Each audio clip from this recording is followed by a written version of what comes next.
Hey guys, well, I'm working on a garage project and it's just a DIY. In this video, I want to go back in time and I want to show you how I did the rebar. Now it's a floating slab and the slab I've built here is a 23 by 23. Now the reason why I did that is because I wanted to keep it under 592 square feet. If I went over that, then it would have to be engineered. So once you plotted out where your slab's going to go, you're going to remove the sod and all organic material, and you're going to then excavate out the curb of the slab, and it's going to be deeper than the actual center. So we're going to be about a foot wider on the outer curb and a couple inches deeper than the center of the actual slab. So once you've excavated out the area, you're going to install crushed stone. So you want to use crushed stone underneath of the slab. I would use about 8 inches of crushed stone and then tamp it down well.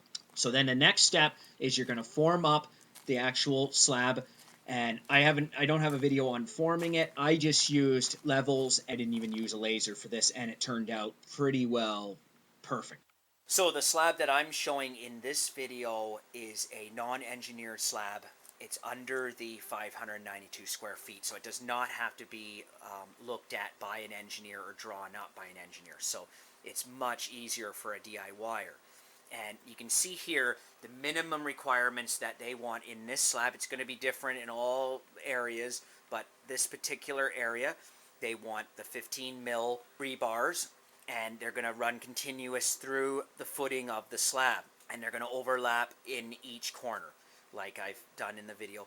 And then they're going to want the wire mesh in the center. Now the wire mesh is a 6x6 9x9 wire that goes in the center of the slab, and your anchor bolts are 1/2 inch thick, and they're embedded into the concrete. Now it's 4-inch minimum embedment, minimum thickness of 9 inches, but I built my slab at a foot thick and a foot wide instead of 9 inches, and also the center here about 7 inches on average through the center of my slab.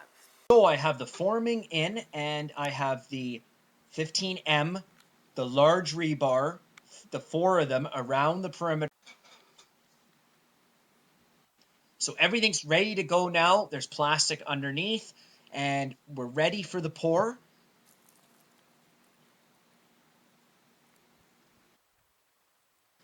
So the tools you're going to need to install the rebar. And you're going to need, of course, a tape measure, a little mini sledge, and also some fencing pliers. And I have a masonry chisel here, and I'm using this to break up little pieces of brick to go underneath of the rebar to actually raise it up. And we're going to need a level. There's the ties used to actually tie the rebar together, and a grinder with a cutoff wheel. So now, because I could only move 10 or 12 foot lengths of rebar, is I have to join them together. So you can join the rebar together, but you have to have a 2-foot overlap. And then what I'm doing is I'm going to measure out the distance that I want my rebars to be apart, and I'm just going to hammer in some 3/8 rebar to basically hold it in place, and to keep the spacing. So it's very simple. Just measure it out, hammer in the pieces, and then tie it to the actual 3/8 rebar. So all you have to do is hammer in the piece of rebar at the exact distance you want the two pieces apart, and then you can just wire the rebar, the large rebar, to the smaller pieces.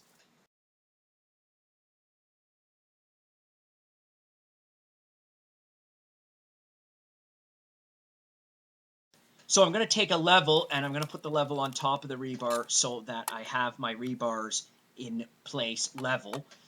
So in the corners, you're going to overlap your rebar, and then you're going to wire them together. And your rebar that's closer to the forms is going to be longer than the other rebar closer to the center of the slab. So you got to make sure that you don't cut your pieces of rebar too short. And so you're just going to wire them together and then continue on with the bottom rebars, and then you can start laying in the top rebars.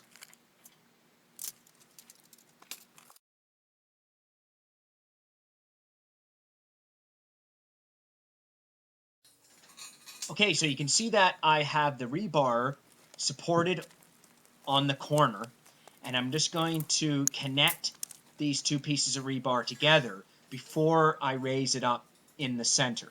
So all I have to do is tie the rebar to the corners, and they'll be overlapped, and then I can just go down to the other end and just raise up the piece of rebar.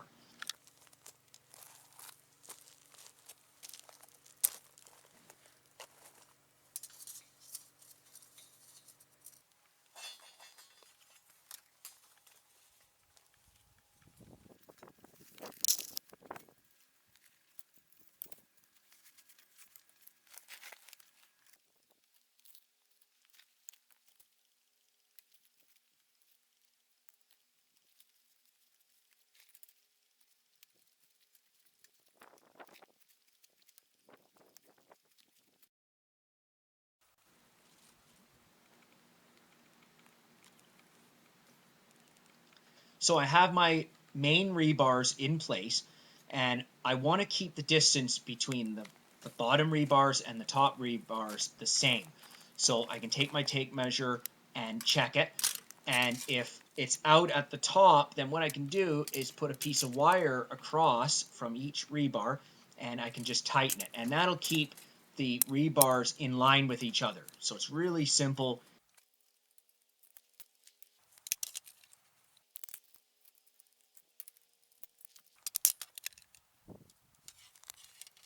So the rebars are in, and now I've installed the wire mesh. Now, basically, you're just going to lay the wire mesh on top of the main rebars going around the perimeter, and then you can just wire the wire mesh together, because when you're going to pull up on this as you're pouring, you don't want the wire mesh piece to then be pulled apart from the other piece. So with the wire mesh, it's really simple. Just lay them on, wire them in. The mesh is going to be pulled up as the slab is poured. So for the plastic, I've laid down a 6mm poly, and it's just covering over the crushed stone in the base of the pad here. So, and in the footing as well, I've laid in a strip. Now, if you want to do this so you have one solid piece, you'd lay your plastic out and then put your rebar in. So there's the finished slab, and unfortunately I don't have any videos of it without garage framing on there. The slab is a foot off of the grade, and the reason why I did this is because I'm going to be building up the entire area around the garage because there's flooding. But when you're building your slab, you're probably not going to be building it on grade. You're going to be actually excavating out the area. So you can see a little bit of the garage project I'm working on here, and I should be able to get the roof on soon, but I may make some videos on maybe the wiring and some of the construction. So that was my video on the floating slab rebar installation, and thank you for watching.